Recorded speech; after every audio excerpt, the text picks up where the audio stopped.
선수 보호 차원에서 한 경기 결정시키고 휴식을 선물했던 샘프란 반멜빈 감독이 도저히 정우를 내보내지 않고는 못 빼기겠다는 생각이 들었던 것 같습니다. 명마를 키우고 있다가도 결정적인 순간에 딱 전장터로 내보내는 그런 상황이 벌어졌던 건데요.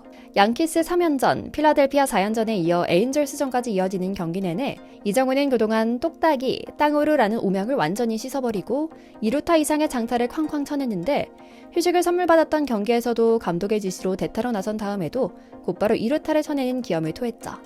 프로 스포츠 선수는 바로 이럴 때 스스로의 진가를 보여주는구나 싶은 생각이 드는데요. 그런데 이런 이정우 선수에게도 고민이 있었으니 또 많은 팬들과 프런트, 동료 선수들도 공감해 해결책을 찾으려는 문제가 두 개 있었으니 바로 심판들의 유난한 오심, 견제와 헬멧 문제입니다. 다행히 이정우 혼자서 소가리를 하진 않아도 되겠다 싶은데요. 오늘은 이정우 선수의 헬멧으로 인해 촉발되고 있는 심판과의 기싸움, 매번 주루 플레이를 하면서 헬멧이 날아가 버리는 문제를 해결할 묘안으로 제시한 김하성 케이스에 대한 이야기 이모저모를 전해드리려고 합니다. 먼저 잠시 저희 광화문 브리핑 구독 설정도 부탁드리고요. 한 경기 푹 쉬면서 체력을 충전한 이정우는 역시나 예상대로 금세 팀 선발 라인업에 복귀해 공을 때려내고 있습니다. 팀 내 최고 타자 역할을 하고 있으니 당연히 한 번쯤 쉬어가야 했을 겁니다. 세심한 은사 반멜빈 감독을 만난 만큼 이정우 선수에게만큼은 혹사 논란이 피해갈 수 있을 거란 기대감이 드는 지점인데요. 감독 입장에서도 이정우를 선발 제외하는 것은 쉬운 선택은 아니었을 겁니다. 이정우는 현재 메이저리그 전체 2루타 1위를 기록했는데 그것도 최단 시간 만에 10개를 만들어낸 독보적인 1위라는 점에서 눈에 띄죠. 뿐만 아니라 팀 내에서는 타율과 최다 안타, 득점, 2루타, 장타율 OPS 모두 1위를 기록 중이기 때문에 일반적인 감독은 절대로 이정우를 선발 제외하지 않았을 겁니다. 매우 큰 용기가 필요하기 때문에요. 하지만 이치로, 김병현, 김하성 등을 키우며 아시아 선수 컬렉터로도 유명한 반멜빈 감독은 눈앞의 1승보다는 장기적인 안목에서 이정우 선수의 체력을 안배하는 방안을 선택합니다. 마침 샘프라는 한창 지옥의 17연전을 치르고 있기 때문에 이정우 선수가 절실하게 필요했음에도 말이죠.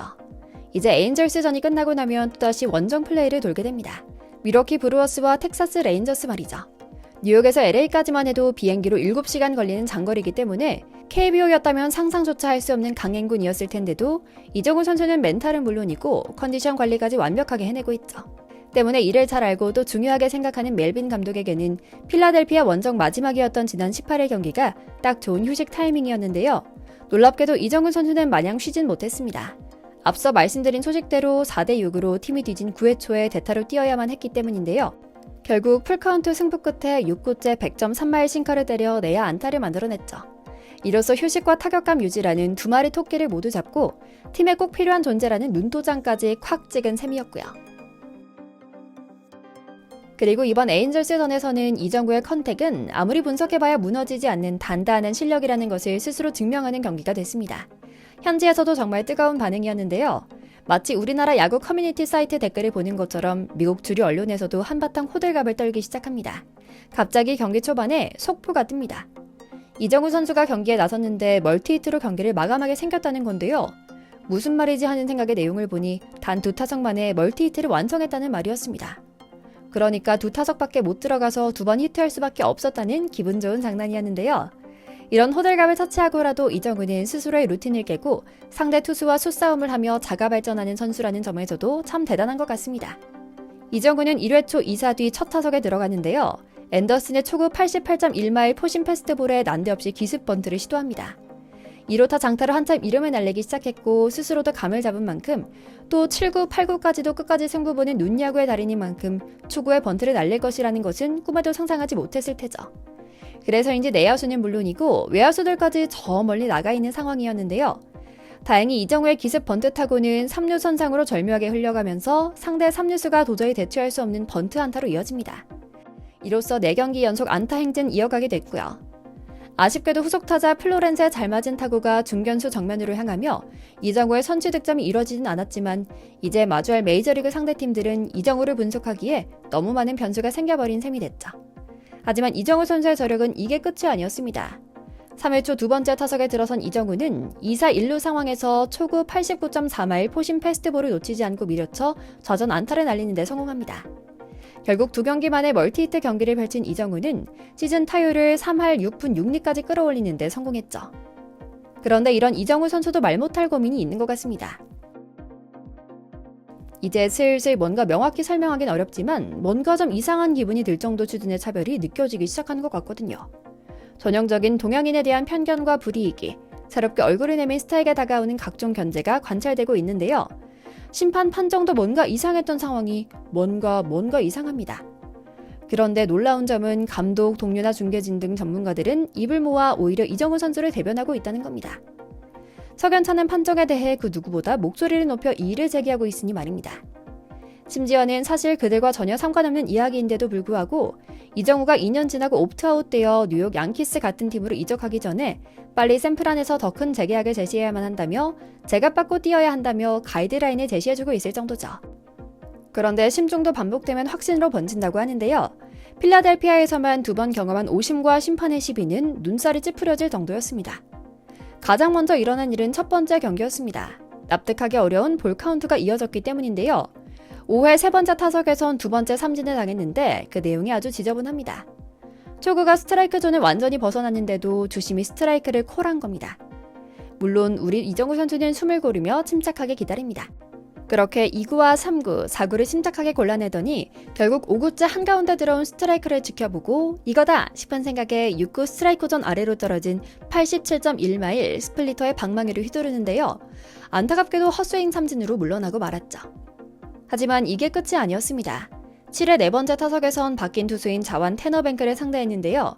볼 카운트 스트라이크 하나에 볼 2개까지 몰린 상황에서 유인구를 골라내고 스트라이크 존에 들어온 공은 커트해내면서 승부를 풀카운트까지 몰고 가는 기염을 토했는데요.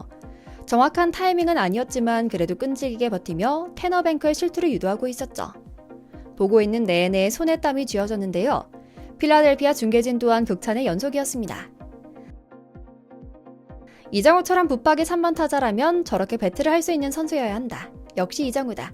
내내 침착하던 뱅크가 조금씩 흔들리기 시작했다라며 기대감을 증폭시켰죠. 그런데 웬걸 7구 때 란다조 주심의 손이 너무 단호하게 올라갔습니다. 결국 스트라이크 존 아래에 꽂힌 8회 91.8마일 패스트볼에 헛스윙 삼진으로 아웃되고 말았고요.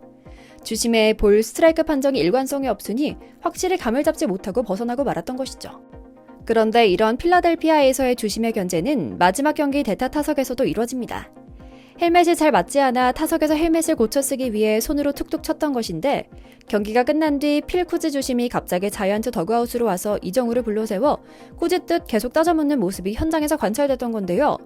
헬멧이 크고 서양인의 두상에 맞춰져 있어 스윙만 하면 헬멧이 자주 벗겨지는 이정우가 종종 타석에서 헬멧을 가볍게 치거나 누르는 행동을 하는 경우가 있었는데 쿠즈 주심은 내게 스트라이크와 볼 판정에 대해 시비 걸고 있는 것으로 느꼈다. 그래서 이정우에게 다가가 이봐 젊은이 공이 마음에 들지 않는다고 그렇게 머리를 치면 안 돼 라고 말했을 뿐이라는 입장을 내놓으며 스스로를 변호했죠. 다행히 이정우 선수는 자이언츠 경기를 보신 분이라면 내가 투구를 볼 때마다 헬멧을 조정하는 것을 알고 계실 것이다. 오늘 심판분이 약간 예민하셨던 것 같다 라고 말하며 가볍게 웃어 넘겼지만요. 그런데 확실히 코치 주심은 유독 예민했던 날을 보낸 것 같습니다. 7회가 끝난 뒤 마운드를 내려가는 샌프란 선발 조던 힉스와도 언쟁을 보였거든요. 뭔가 이해하기 어려운 수준으로 과열된 모습을 보이니 무언가에 연루된 게 아닌가 싶은 생각이 들 정도로 말이죠.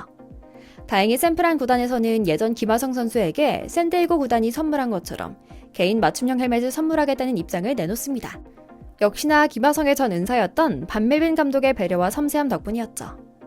이정우 선수, 야구 시즌은 깁니다. 이정우 선수가 지금처럼만 꾸준하다면 이런 오심이나 헬멧 따위는 가뿐히 넘어서서 자기들도 어쩔 수 없는 상황이 올 겁니다. 그날이 올 것을 그리며 응원하는 마음 가득 보내며 오늘 영상 마치겠습니다. 저희 광화문 브리핑 구독, 좋아요도 부탁드리고요. 시청해주셔서 감사합니다.